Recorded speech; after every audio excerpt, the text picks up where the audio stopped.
All right, we are live here at the Attention Era Media Studios overlooking beautiful downtown Milwaukee.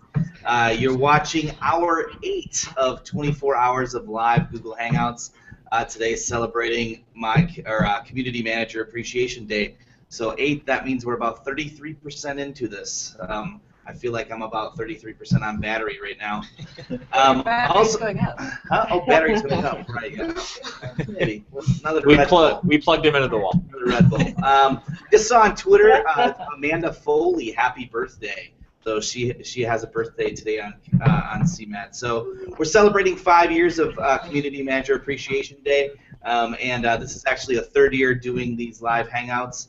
And we're really proud to work with people from all over the world to organize great panels.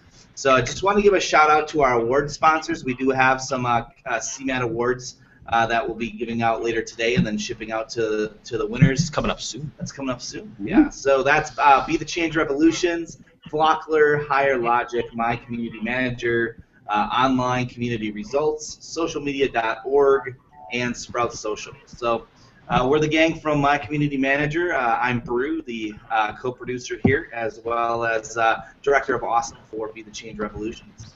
Hey everyone, I'm Sherry. I lead Community and User Experience at a company called Rebellion Media and co-produce CMGR Hangout here at Brew. And I am Dom. I am the social media freelance Wonder Kid. We're going to go with that one now. We're switching it up. Wonder Kid. Yep, we're at hour 8. No more Highlander? No more Highlander. Highlander has been put to bed. No more Extraordinaire. No more Extraordinaire. That 2 is out. We're on to number 3 in hour 8. This freelance Wonder Kid. And then I hang out with these guys and help out with My Community Manager. Awesome. And if you're wondering what's over on the right, I'm on the call here for the next hour. This is actually the Zoom board powered by Zoom, showing all of the different media that's coming across the CMAT hashtag. So keep those hashtag CMAT selfies coming, and you might make it up to the board. So with that, we just hand things over. The topic is accessibility communities, and take it away, Antonio. Okay, thank you so much. You guys are doing a great job there, and my name is Antonio. I'm based in Cork, Ireland. We're going to do a panel about accessibility communities. With me, I have Deborah, Kevin, and Neil. I'm going to ask them to introduce themselves, tell everybody where they are, and so starting by Deborah. So Deborah, where are you at the moment? Hello everybody, I'm in Virginia and it's raining outside and we're thrilled to be part of this. So thank you, Antonio. My pleasure. Kevin? I am in Richmond, Virginia, and I am also excited to be here. Thanks for having us, guys. Neil? I'm on the not-so-sunny south coast of England. Delighted to be here. This is such a big topic, and I'm really pleased that it's part of the CMAT discussions today. I think it's great that we're doing something as part of a bigger social enterprise. Okay, thank you so much for that. So we can just jump into the first question and start to identify. You are all using different social networks, and you are all interacting in different spaces and communities. What would you consider as the friendliest social network to create communities interested in access and inclusion? Deborah. Thank you, Antonio. Well, the good news is that all of the major tools have been making a lot of efforts towards accessibility and inclusion, and I would give kudos to social media tools and apps over probably any other type because they listen to their communities. And so we've seen a lot of efforts on LinkedIn. Google has been making tremendous efforts. Facebook. You even see efforts being made in tools like Instagram and Pinterest. People, I'm not saying we're there. There's still a lot of work to do, but people actually making efforts to make sure that if they're putting a picture up that they're adding tags or an alt tag or captions and stuff. So I think that there's a lot happening on social media, and people with disabilities are being able to join the conversations because of the efforts that are being made. There's still work to be done, though. Neil, can you give us your views, please? I think it's really interesting. There's fairly big communities on all of the major social platforms, but I would say that most definitely, how embarrassing, I've got a phone call. I would say that most definitely the Twitter is the most engaged, and there has been the most development by accessibility communities to create accessible tools within within that environment. Everything from the JAWS specific, which is a screen reader specific tools like Twitter, to great social enterprises like EasyChirp. Now EasyChirp's great because they ran a Kickstarter campaign, so they crowdfunded an accessible tool through people on Twitter to create a more accessible version of Twitter. So I think that for me, I think Twitter's the most at the moment. I think that most is my go-to point for discussion, and of course we also collectively run Access Chat as a Twitter community as well. So Twitter gets my thumbs up. It's not that the others aren't doing stuff. It's just that I think that that's where people naturally migrate to in our accessibility world. Mm-hmm.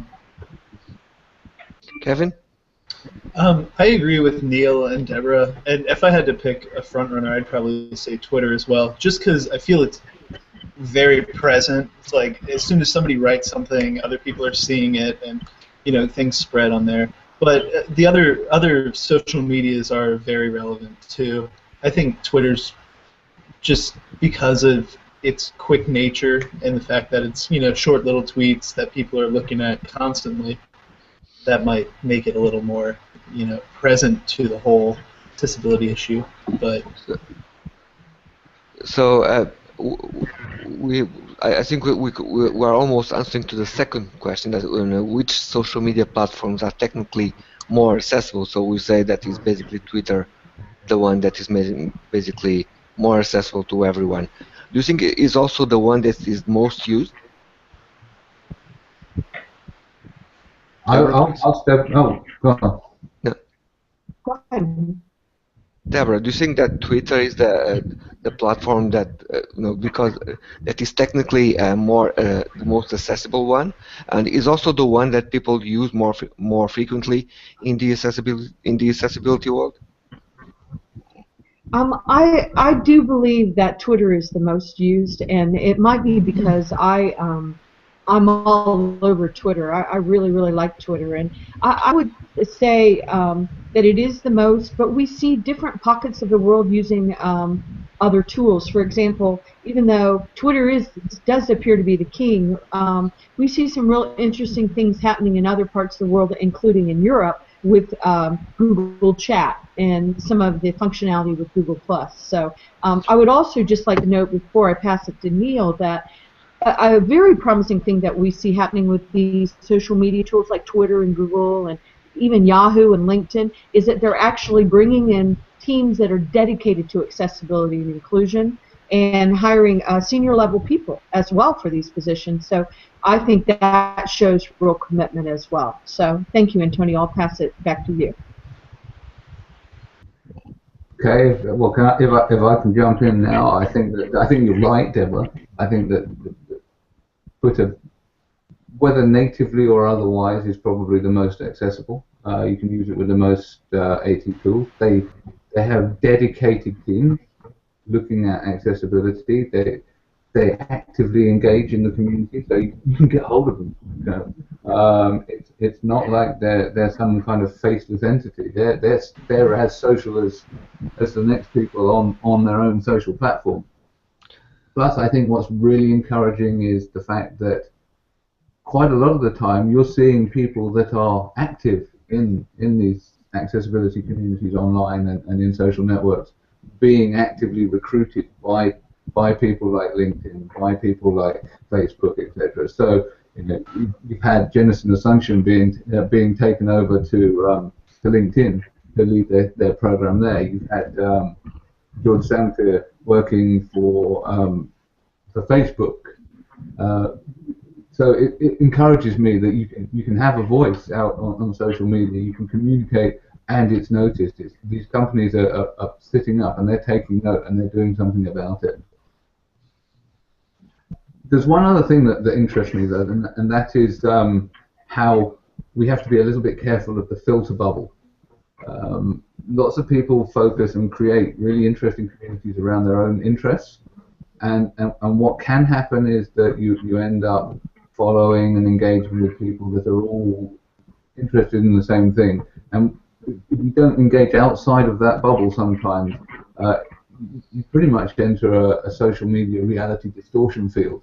And I think it's really important that, particularly in the accessibility world, where we are quite unsure sometimes, that we engage with other parts of the communities out there, like business and government, so that we are not seen to be so introverted and looking inwards. We need to be looking outwards, because this is an issue that is so wide. It's so interconnected with everything that we really need to be engaging across multiple levels. So it's multiple communities, multiple layers of interest, multiple different disparate connections.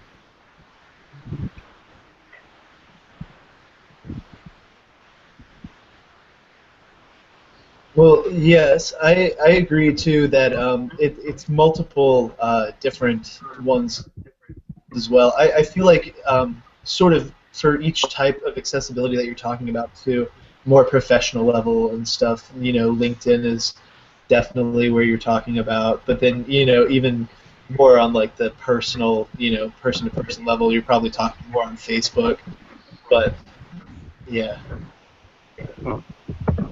Well, at this stage, what do you guys think with the challenges that community managers in the disability world are facing? Is the tools? Are the people are still on a learning process to use the tools? Where are the challenges here?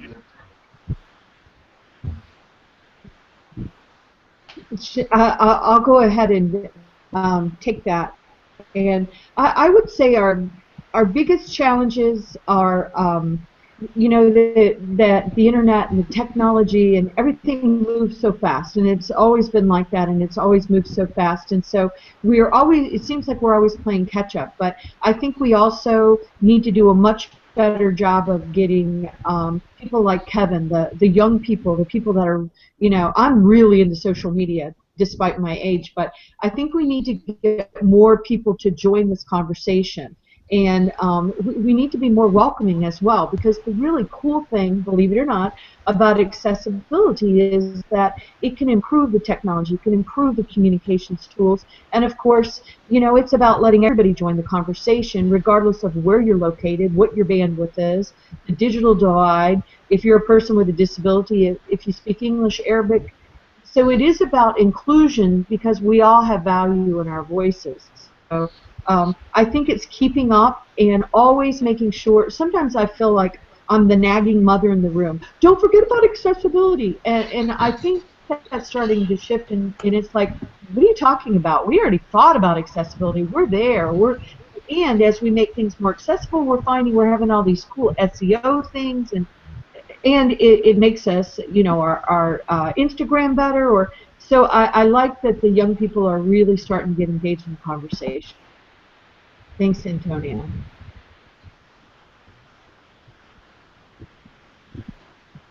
So I was going to let Kevin go next, since he's the person in question. I'm sort of rapidly following you, Deborah. Yeah, but I think Deborah made, some good points on that. Like, I don't really know what else to say on it, really. But Kevin, how would we get more young people involved? Social media aspect is really just where the world is going. So just going on to that, and I think we do see more people getting involved. I think, saying that we need to get more people involved is true, but I think just as people grow, as the generation grows, you're just gonna have to see it. It's just gonna become reality. It's not something you have to push for necessarily. I actually think that it's finding touch points it's finding things that are going to engage people. Obviously, when I was 18, I was invincible. You know, I was never going to grow old. I was never going to die. Bits of me were never going to drop off. So, what's it mean to me? Accessibility to other people. You know, who are these to say why I'm not interested? Where's the beer? So, really, it's finding out a way to connect. Finding a way that engages people. So maybe that's because actually some of the assistive technologies are really cool. It's bleeding edge stuff we're talking about here. I've been using speech recognition systems since year 2000, when pretty much only hardcore techies and people with disabilities were using them because they was pretty flaky, required a difficult setup. Now it's mainstream. So it's engaging people with the bleeding edge stuff, seeing what they can do. It's about trying to get across the message that we're all temporarily able-bodied. You know, that getting people used to the idea that things will happen, and it's not going to be someone else. They'll happen to you. You're going to get worse eyesight as you get older. You're going to end up wearing glasses. I'm squinting at the screen right now. That's because of my vanity. My wife, rather than admitting that she had an eyesight problem, bought an A3 printer to print out everything. But that's one assistive tech, I guess. So, but it's really about just sort of finding what those touch points are, getting people engaged on a different level, and also probably looking at different social networks, because Twitter's demographic is getting older. It's not necessarily the way that people are engaging. So maybe we should be taking accessibility onto things like Snapchat and some of the more visual mediums. That's a bit of an issue when it comes to some of the technical people within the accessibility community who are blind. So they don't by instinct go onto these mediums because they mean nothing unless you've tagged everything, unless you've put the alt tags and the descriptions. Why would you want to go on Instagram? So, but that doesn't mean we should be avoiding Instagram or Pinterest or any of these media, because that's where people are migrating to. So we need to be mindful of that as well, and we need to be taking the conversation to where the people are. I think I've probably said enough. No, you are no. You have been connected with technology, developing quite some interesting things in that area. So, how do you think that the technology can help community manage to overcome access barriers and even to build communities? Oh well, particularly on mobile, I'm absolutely fascinated by mobile. I usually have 3 at least on the go at any one time. I just, as you see, I forgot to mute one of them. But I think that mobile has huge potential to disrupt the accessibility market, mainly because things like this, the iPhone, have so many accessibility features built in, and so long as you can reach a price point where you can buy an iPhone, and it doesn't have to be the latest one. It can, you know, in India they're still doing the iPhone 4 to keep the price point low. You have access to all of this assistive technology and everything else that is free once you've bought the actual hardware itself. So that then also opens up an entire ecosystem, which you have all of the apps, you have the communications, you've got things like Twitter, Facebook, LinkedIn, all available to you, all with the assistive tech built in, all more or less working out of the box. Whereas if not that long ago, you were having to buy a computer, buy something like a screen reader, spend thousands of pounds and thousands of dollars on all of this stuff, and then still have to invest in getting the ecosystems working. So I think that the platform of mobile is completely changing the way that people engage. Now, I spend most of my engagement is on mobile platforms, be that on either an iPhone or on a tablet or on my Android devices.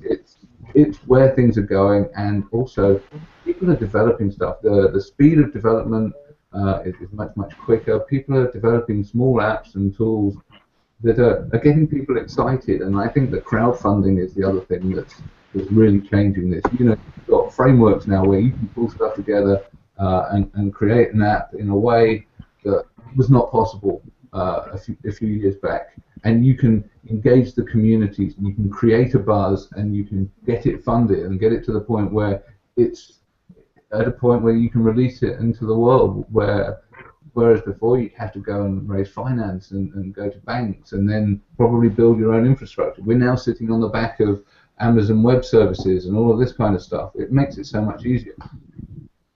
So I think it's an exciting time to be part of this community.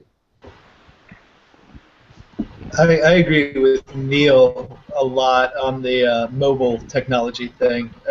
He said it. That's where things are going. I mean, we've seen like laptops and stuff develop, and everything's just getting smaller.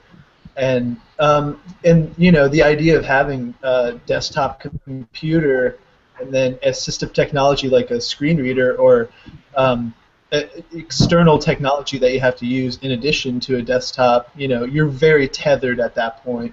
And people like to move, so mobile technology and accessibility that you can update to that is going to, you know, revolutionize everything.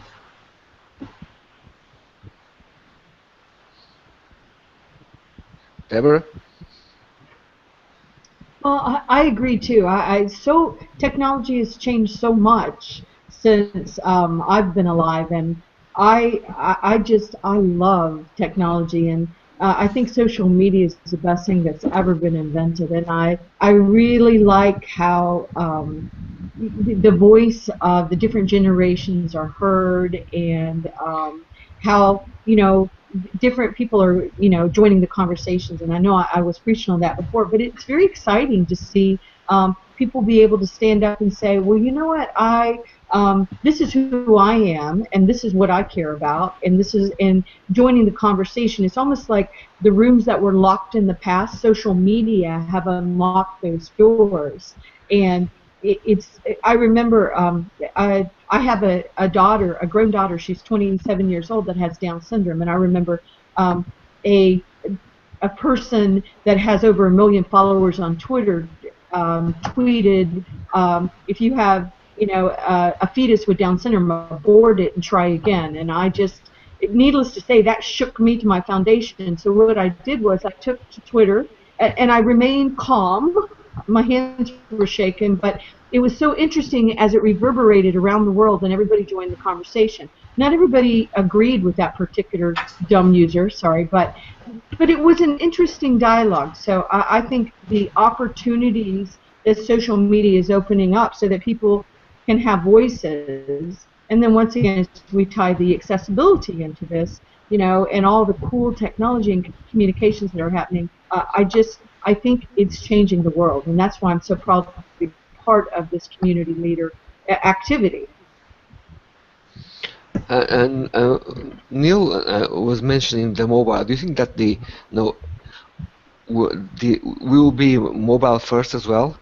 Mobile will have will have a very important role in the way our people with the accessibility requirements will engage with others, or, you know, mobile is just one of the platforms, and the communities need to exist in other places as well.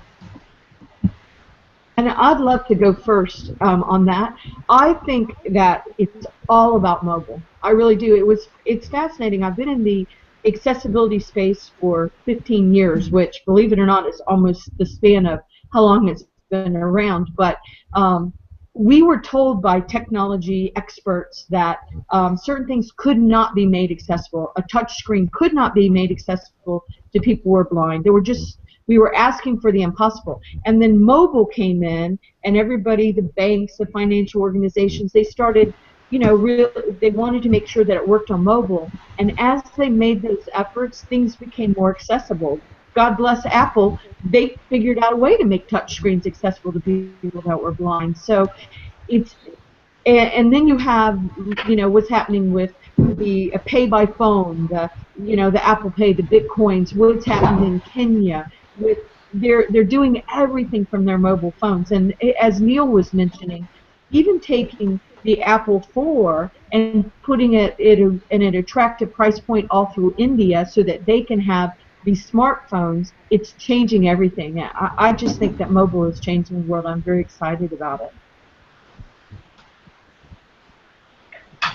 I'm so with you. If you think about how much it used to cost, if you couldn't speak and you needed an AAC, augmented communication application, you would pay many thousands of dollars for a box and a screen and a pointer and maybe a head tracking device to be able to pull together your communication.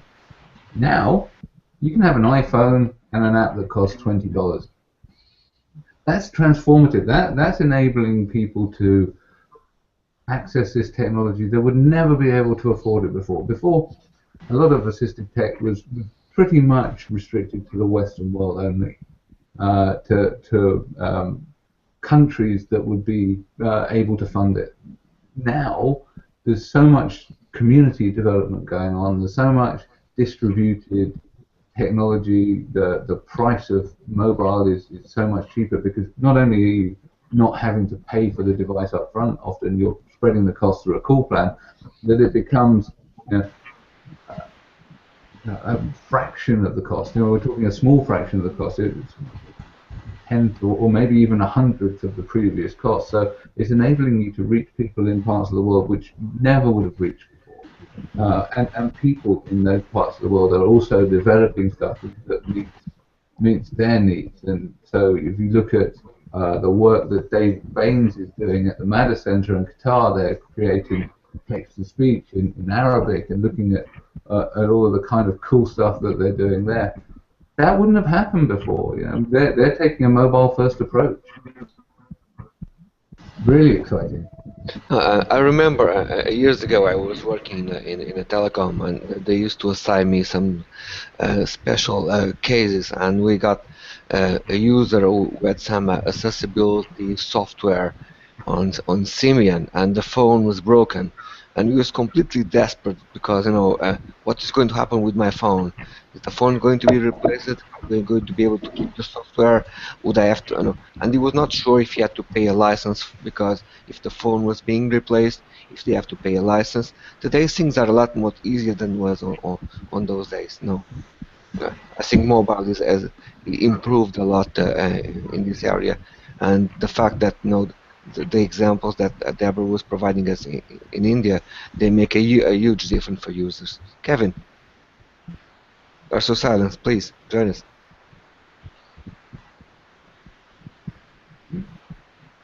Kevin. Oh, I'm sorry.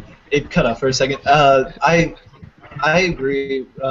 The only thing that I was thinking is that the fully mobile is, it's a good idea, but I'm not sure that we'll ever get there, because there will be need, for there to be the physical, at least somehow, some physical bases for some resources. But as Neil was saying, and Antonio was getting at, the universal access, or just bringing the mobile, or just it to everybody, to the entire world, connecting the entire world. That's what we're like. I totally agree with you, Kevin, in terms of we can't completely replace large screens and some physical devices. It's just that there are so many more computing devices available now that we count these things. These are freely available. You can always recycle them. You can always give them, and distribute them. They're understood. The other big thing is they're covetable, right? So if you look back and you think about what assistive technology used to look like, we had a children's toy brand in the UK called Fisher-Price, which was pretty clunky. It's a bit like Duplo, the kids' Lego.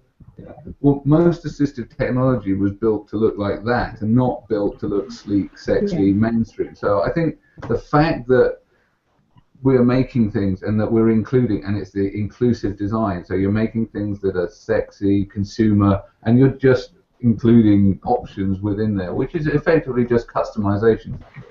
It makes it so much more inclusive, so much more desirable. People engage more. You know, oh, you've got the latest iPhone. Great, that's really cool. Oh, and you can connect it to a Braille device. Well, I never knew that. So I think it's important, but people will still need really specialist kit. We will never get to the point where it meets the needs of everyone. I just think it's just got that huge potential for reach. That's all, and I think that's what's so exciting. Okay, moving on, I would like to know, Deborah, you are so connected and I would like you interact with so many people worldwide, and I would like to ask you to if you can identify accessible communities that we can use as examples of best practices in the way they are being managed in social media. Well, that's a good question, and we see some very interesting things happening, but I'll tell you, there's still the pockets are really small. So Neil mentioned, MADA AT over in Qatar, and they're doing just some really interesting things that tie a little bit into social media. I think that they're trying to up their game on social media. And I've seen a lot of, probably not surprising, but there's some really interesting things coming out of Egypt and Kenya. And of course there's activities happening, in the United States. There's some beautiful activities in the United Kingdom and in Europe and Australia, Japan. But in a way, I think some of the most interesting things that I'm seeing are coming out of countries like Egypt and Kenya, and places that. And so I get to travel all over the world talking about inclusion and acceptance. That's one reason why I'm so proud to be part of Access Chat, AXS Chat, which Neil mentioned, but we interviewed accessibility and disability inclusion leaders, all that we do every Tuesday at 8 p.m. UK time and 2 p.m. or 3 p.m. over in the United States. But I'm still just seeing pockets, Antonio. So thank you, New York. Thank you. I had a little brain freeze there. But it's mainly still pockets, and to be honest, Antonio, most of it are individuals as opposed to organizations. I don't know if Neil and if the rest of you guys agree with me, but I'm seeing it more as individuals instead of entities. Okay, so you see, so when you look to countries like Kenya or Qatar, or the example that you're mentioning, why do you think that's so much energy there? Well, I've thought about it a lot, and I've traveled to those different places, and I think it's because they're hungry for change, and they're not. And I think a lot of these really brilliant people are saying, you know what? I'm not going to sit back and wait for my government to change. I'm going to actually use these tools, and I'm going to start helping bring the change along. And so I think, everything is coming together in this magical formula so that they have the tools, as Neil and Kevin were both mentioning, they have the tools, and they know that their voice can be heard, and sometimes with great peril. I mean, I live in the United States. We can say whatever we want to say, whether we should or not.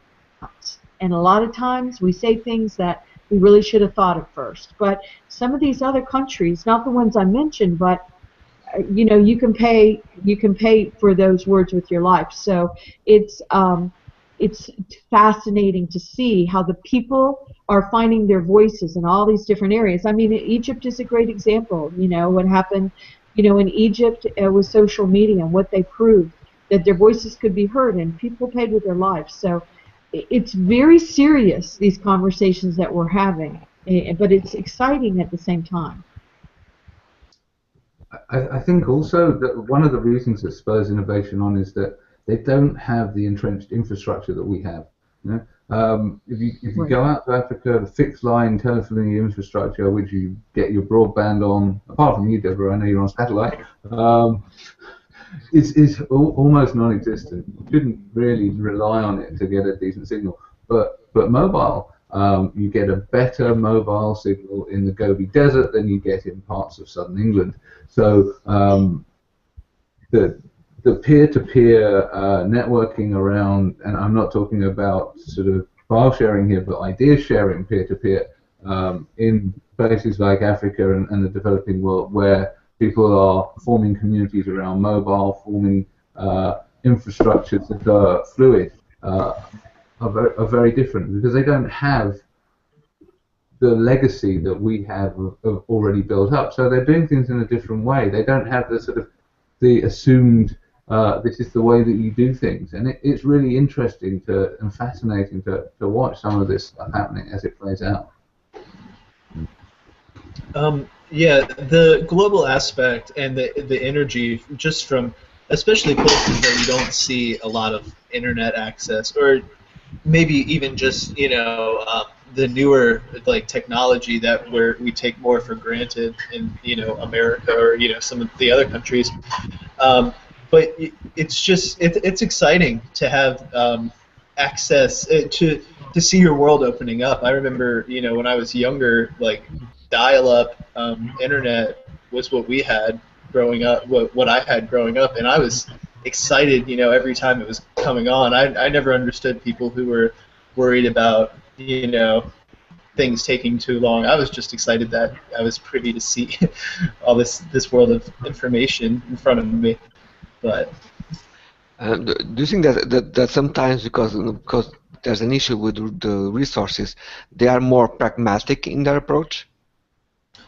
Yeah, I think it's... Go ahead.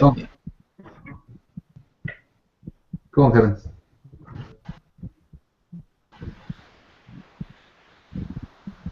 Yeah, I'm sorry. I thought we were turning it over to Neil. Sorry. I'm busy tweeting. I'm tweeting up the storm over here. Doing other things. Yeah. But go ahead, Neil. You take that one. Oh no, I think the answer is definitely. You can't deny that they're going to do things in a different way. It'll create the energy. I'm so excited. I'm still so excited about the internet, and I'm still so excited about the connectivity and learning from the different cultures. I wouldn't have met Deborah if it wasn't for the internet. I wouldn't have met people like Sarah Bourne, who's just an inspiration. The communities that we have, they're loose. I would say, yes, we've mentioned our Access Chat community, which we're trying to tighten and create into something more of a sort of wider thing. But the communities on the internet are loose. They're around hashtags. They're around particular topics. So the accessibility community, or the web accessibility community, concentrates around the sort of A11Y hashtag. Off that, they spin off lots and lots of different groups. So I mean, you'll find people particularly around neurodiversity, particularly around autism. There's a load of stuff. There are a load of communities completely thoroughly engaged, but again, they're existing in a filter bubble a lot of the time, and we need to be very careful to not be exclusive, to try and bring people in, because actually, who knows what A11Y means? It's unless you're an insider, it's a hashtag that's meaningless. So, but at the same time, you've only got 140 characters, and that's one of the problems with Twitter, is that it's fantastic, but it's also constrained. So, I think things like picture and video are really important, and they enable people to share, and you get the diversity of the different ideas and the sort of disruptive ideas from other parts of the world then. I think that the Twitter that what Neil said about Twitter is very true. I know, Deborah, you're really big on Twitter, that you love Twitter, but it's kind of limiting at times, and it's like I wish that there were, I could say more things sometimes, but that's the only drawback that I would say. But you're absolutely right, Neil. Go on. Sorry, I just wanted to. I can go on, that's for sure. So, do you think that we could in online in accessibility, do you think that the communities are united, or we sort of or do we live in a filter bubble? Well, I've already stated that I think we do live in the filter bubble. I think our challenge is to break through that bubble. So I've got some ideas how we might do that, but I'll defer until after Kevin and Deborah have said their piece. I agree, and at the same time, I do think we are in a bubble, but I wish I could give suggestions for ways to break free, but I'm not sure, and I'm not even sure that it's as big a bubble as we really think it is. And like I said, I feel like it's expanding, or that it's shrinking. Maybe that the understanding is growing. What do you think? Well, what's interesting is that when I first started playing on social media, I thought that the bubble it was really hard. The communities, it seemed like people were competing against each other. But I don't know if it's because of the I'm blessed to have a very large following, so I don't know if it's because of that. But I find that now people are coming to me all the time and saying, Deborah, will you retweet this? And hey, will you chatter about this? And I have this really cool link. And I am responsible about it. I go out and if it's somebody I know and I trust, if Neil or Antonio say do this, I happily do it. But if it's somebody I don't know, I will check it out, because there has definitely been times when people are sending me things that I probably shouldn't be retweeting, sometimes political or other venues. But it seems to me that something is happening, and that the walls are coming down, and that people are real. And maybe it has to do, once again, because I've been there, because of my followers, because people know what I'm chattering about. And so I'm seeing progress, but I'm not sure if some of the factors I mentioned aren't part of the reason why I'm seeing that progress. I think it is, and I think that you are not necessarily focusing on just following people within that particular area. I think that in order to break out of the bubble, and the bubble is self-selecting a lot of the time. People get onto social media, they start following people that interest them, and then they follow more people that are interested in the same stuff, and eventually you end up with this collection of people and this stream of stuff which is all on topic and pretty much all stuff that is of interest to you. Now that may be good or bad, but I try and consciously follow people from outside of my areas of interest, consciously follow people that I don't agree with, because it's a way of making sure that you're engaging with the wider world, and try and also have more than one topic, because that way it broadens it, and yeah, be open to conversations, comment on stuff that's not not just accessibility. That's and we know that you do this, Deborah. I know that you do, Antonio, as well. You have wider interests, because we as human beings are not just our subject matter. How boring would we be if all we did all day was talk about accessibility? Well, according to my wife, that's what I do. But anyway, but in actual fact, I'm interested in other stuff as well. I'm fascinated by the tech, and I'm fascinated by all kinds of stuff. But yes, we need to be engaging in as widely as possible and open up. And then yes, the bubble goes away, because you're seeing other perspectives, and you've got a much better idea that you're sort of not self-filtering, because that's the thing. It comes through. It's not intentional, I don't think. And I do think that people are being more inclusive. I think that the conversations are moving on. and that companies and organizations are willing to engage around this because they recognize that this is a huge topic. What we should have stated at the beginning is that the World Health Organization estimates there are 1 billion people in this world with some kind of disability. Think about how many people that touches. Think about their families. Think about the people that they're working with. All of these things. I mean, that this is not some kind of niche that we're in here. This is people's everyday lives. So, so I think that there's reason to be hopeful. There's reasons to be optimistic, and so that's good. So I'm going to shut up because we've got a 5-minute warning, and I'm holding the mic again. I often do research, try to identify people having different conversations in this space, and I often find that some people they are using technology to advertise what they are doing, but not necessarily to engage. And sometimes I feel that is a question of confidence, or sometimes that's how they end up reading information online about online communication, but then they don't really engage for some reason. But if you start a conversation with them, they end up replying to you, and if you continue to engage, they end up building a sort of a confidence through time, and then they become a little bit more they to react a lot better to your conversation. But moving on, we don't have much time. Looking to the future,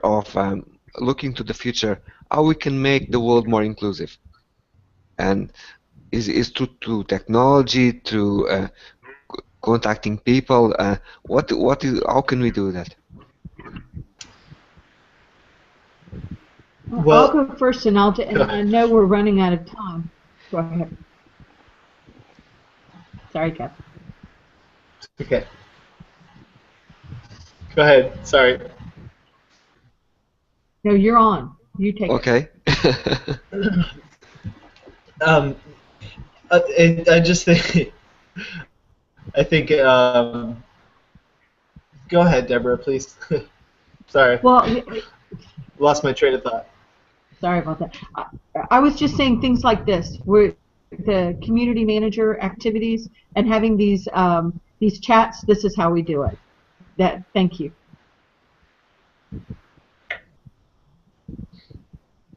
Again, I think talking, communication, bringing it into the norm, getting companies and organizations to see this as part of their usual ways of working. I think that's happening. It's a movement. It may be like tectonic plates, but when they do move, it's significant. Okay, thank you, Neil. I think we cover quite a good number of subjects, but probably there's a lot of work to be done in this area, especially how we can bridge and make the connection between the communities. I know that Deborah has been working with the United Nations and to do some work in there. Do you think I'd like to pass the final word to Deborah. How you see organizations like that? What role they have? How they aggregate this.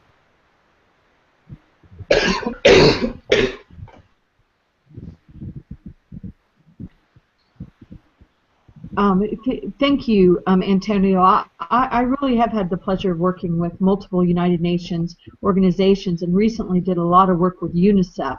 And UNICEF, they're really sure that not only are all of their employees with and without disabilities fully included, but their mission is about making sure that children and our youth are included. And so the work that they're doing to improve their policies and make sure that they're purchasing technology that is fully accessible to all of us, I believe it's going to change the world. So it's very exciting to watch what the United Nations is doing as they blend accessibility and disability inclusion into all of the efforts that they're making to improve the world anyway. So thank you, Antonio.